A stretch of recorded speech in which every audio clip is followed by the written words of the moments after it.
I'm Rebecca West of Rebecca West Interiors and HappyStartsAtHome.com. Today I want to answer one of the questions that comes up all the time when I'm talking about kitchen remodels, and it's a pretty easy thing to discuss. It's the quartz versus granite question for your countertops. Now, it's not that there's not a whole bunch of other options out there. Obviously, you might consider laminate like Wilson Art or Formica. You might consider some of the really green renewable options like paper stone or some of the recycled concrete and glass countertops. And you might even consider the warm, really inviting look of butcher block.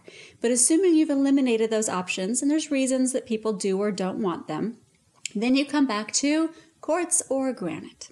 So it's pretty simple, the differences between these two. Granite is a natural product. It's going to be cut out of the earth and brought into your home, and it's going to have a lot of variation between one slab to the next. There's more variation or less depending on the type of granite. Some of them are really, really consistent. Some of them are crazy. It's like, an abstract piece of art. Between one to the next are going to be completely different.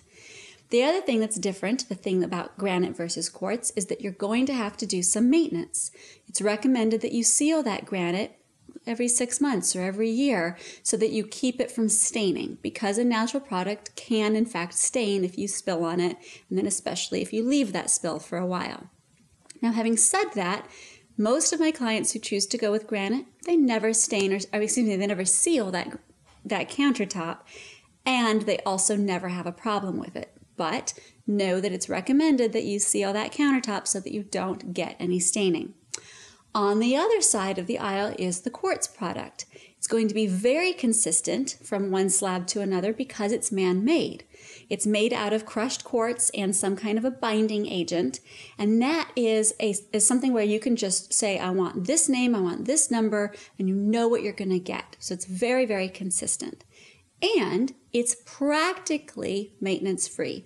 You do not ever have to seal it or do anything else to it to keep it in the condition it was when you first had it installed. So those are fantastic reasons to choose quartz.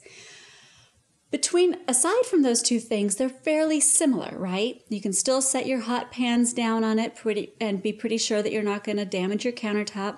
You can still spill things on it and wipe it up. You can still have that really luxurious look that comes with having a stone installed in your house. So it really comes down for most of my clients to two choices. How consistent do they want the end product to look? And do they want to have to make the decision around, am I going to seal it or not seal it? Aside from that, know that if you are going to choose a granite countertop, you really should go to the slab yard because there is that inconsistency, and choose your specific slab. And if you can, work directly with the fabricator on the layout of how things are going to be cut to fit your kitchen, because if there's a specific swirl or something like that in the granite and you want that highlighted on your island, don't assume they're going to know that. You need to make sure that you're part of the creative process when you're laying out that granite for your kitchen.